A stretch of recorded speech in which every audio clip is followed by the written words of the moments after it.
Have you ever been on your phone and just felt completely consumed while you're just endlessly scrolling?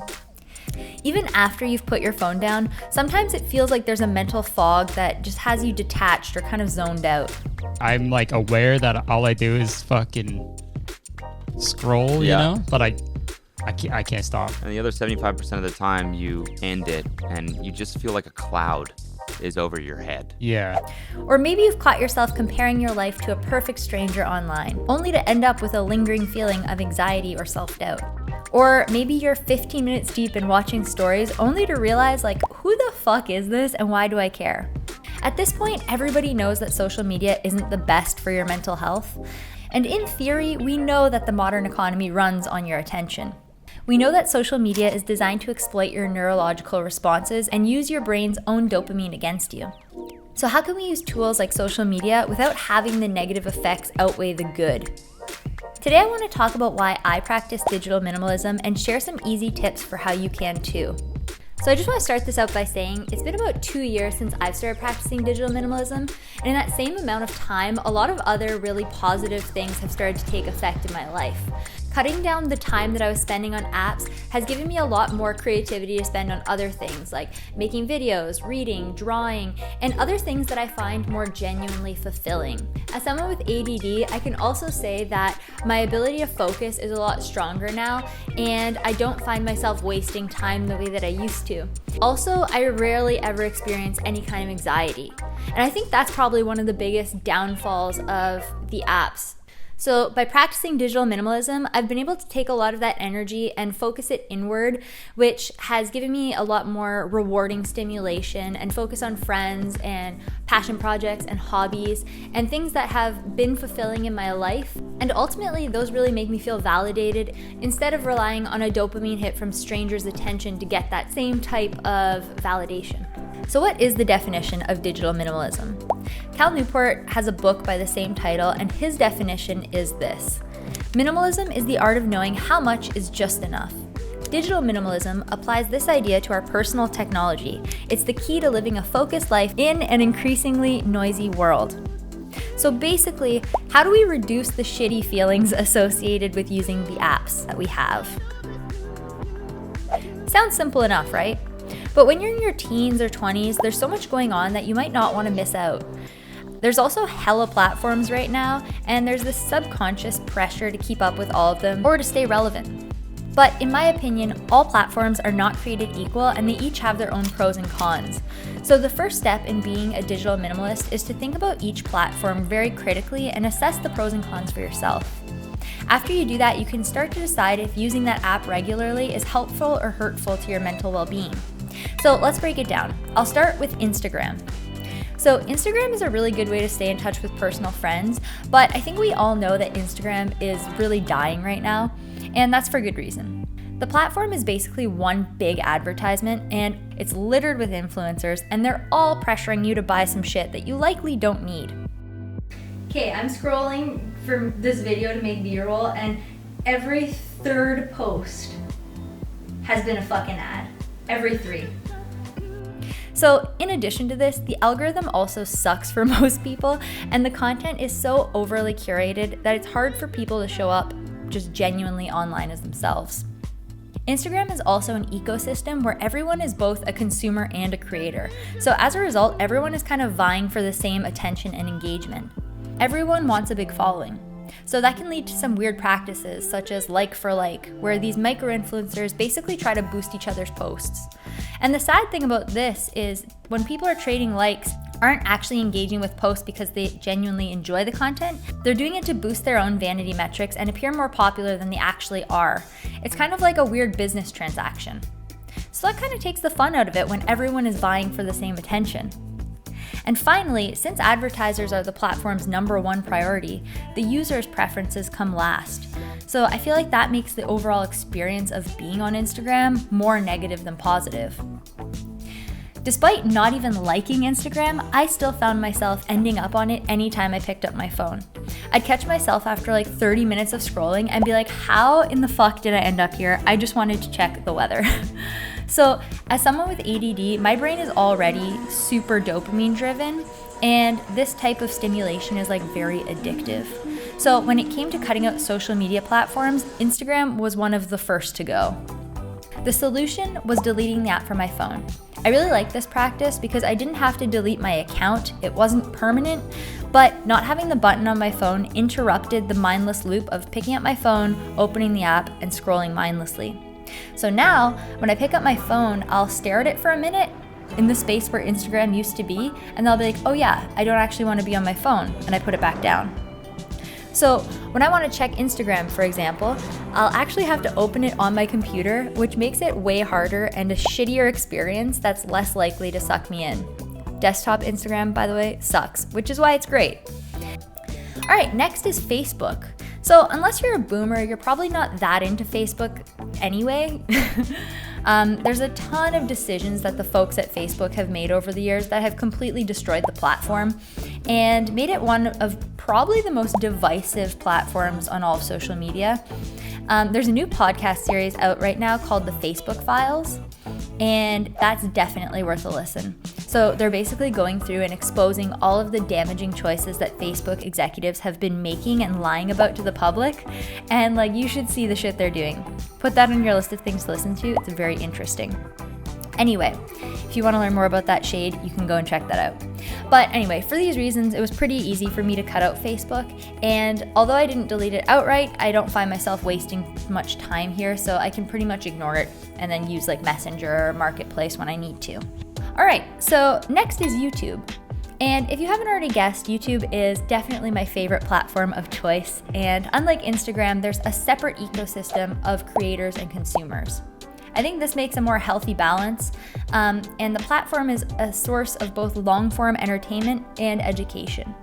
So sitting down to watch a video is something I would opt for instead of like watching Netflix or streaming something. It's a lot more for enjoyment. Also, the psychological impact of being on the platform is probably the most detrimental if you're a creator, but most people are just there to consume. But even then, you can have a healthy relationship with the time spent on YouTube by just consuming in moderation. Now, next is TikTok.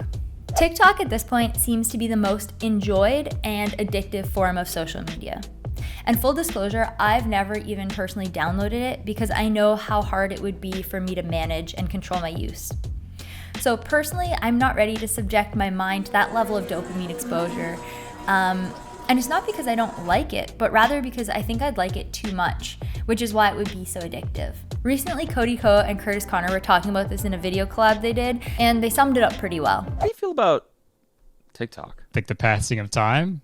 TikTok, the app, it's, I have mixed feelings about it. I have a lot of fun on there, but I also have the worst days of my life on there. So Yeah, oh my God. But I can't stop, man. That's the thing. It's like, I'm like aware that all I do is fucking scroll, you know, but I can't stop, you know. That was beautifully put. It really is. Sometimes you have fun about 15% of the time, and you show your girlfriend, look at this one I found.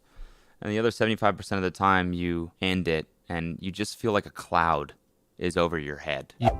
So whenever I tell people I don't have TikTok, they're like, oh my God, Harm, like you would love it. Like you have to get it. And I'm like, yeah, no, I know I'd love it. And that's why I don't want to get it, because like, I know that my brain loves that like instant gratification of setup, joke, new thing. Setup, joke, new thing. Setup, joke, new thing.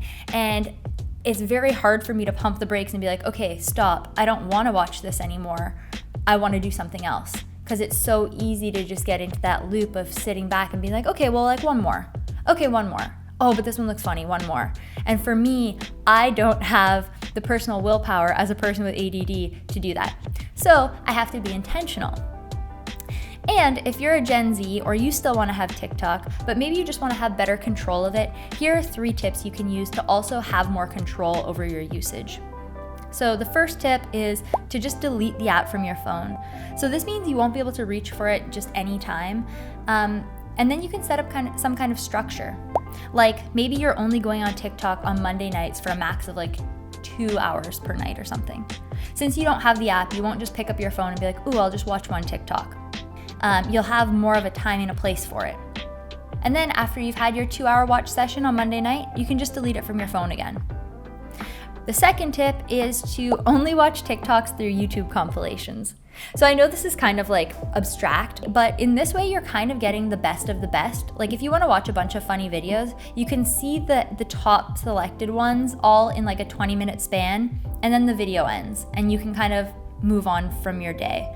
So maybe that's a good way to enjoy it without fully investing a lot of time on it. My third tip for moderating with TikTok is to quit cold turkey. So wouldn't be forever, but quit for 1 month and see how you feel. If you notice a huge difference in yourself, then at that point, reassess what you want to do. Maybe then you want to delete it off your phone, or maybe you want to go back to using it regularly. But I think that the time away will be a good indicator of what's best for you personally. And then you can decide if you should re-download or not. These same practices or tricks can be used for things like Snapchat or any other social media that you find overly consuming your time. Okay, so next I want to share 3 tools, tips, and kind of like resources that really help me stay focused and really help with the digital minimalism journey. Okay, so the first thing is using a Chrome extension that blocks out certain sites and things. So I find that if I want to stay focused on a project that I'm doing, like editing this YouTube video, I will always go in and turn on the blocker. So if I try to go to YouTube or whatever other site, it'll say, "No way, Jose," or something, and basically stop me from getting distracted. So the one that I use is called blocksite.co. It's free and it takes like no time at all to upload into your thing. This isn't sponsored, by the way, it's just a good tool. So the next tip is to spend more time outside and do things like listening to podcasts instead of sitting on your laptop or on your phone, just kind of wasting time. So podcasts are great because you can walk around and listen to content, but in a way that's a little bit more productive for your body, your mind, and a lot of the same creators that you probably know and love also have podcasts at this point. So it's a good way to kind of get that dopamine hit, but also be exercising and moving your body. Yeah, it's one of my favorite things. Third is reading the book Digital Minimalism by Cal Newport. That's Cal, C-A-L. Basically, I started thinking about a lot of these things 2 years ago when I read the book for the first time, and he has a lot of other strategies. I've kind of like pulled from his and then kind of created my own over time, but yeah, it's a great resource if you want to learn more about that sort of thing and get more in depth. Social media is good, but it can be a lot like junk food.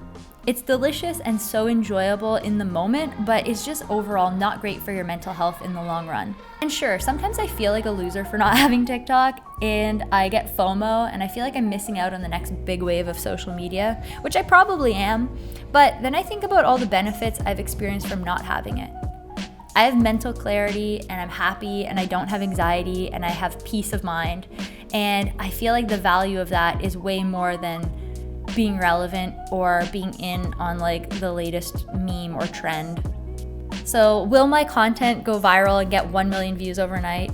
Probably not, but for the small group of maybe like 1,000 people who watch my videos, I've had the opportunity to meet them and talk to them and sometimes work with them. And to me, that's more meaningful than 1 million strangers just kind of passing by. And so yeah, thank you for being one of those 1,000 awesome people who watch my videos. I really hope that these tips help you on your own mental health journey. And not only that, I'd really love to hear about your experience with social media. Like, do you feel this way? What are your thoughts? And let me know if you've tried digital minimalism in the comments below. So yeah, thanks for watching, guys, and I hope to see you in the next one. Bye!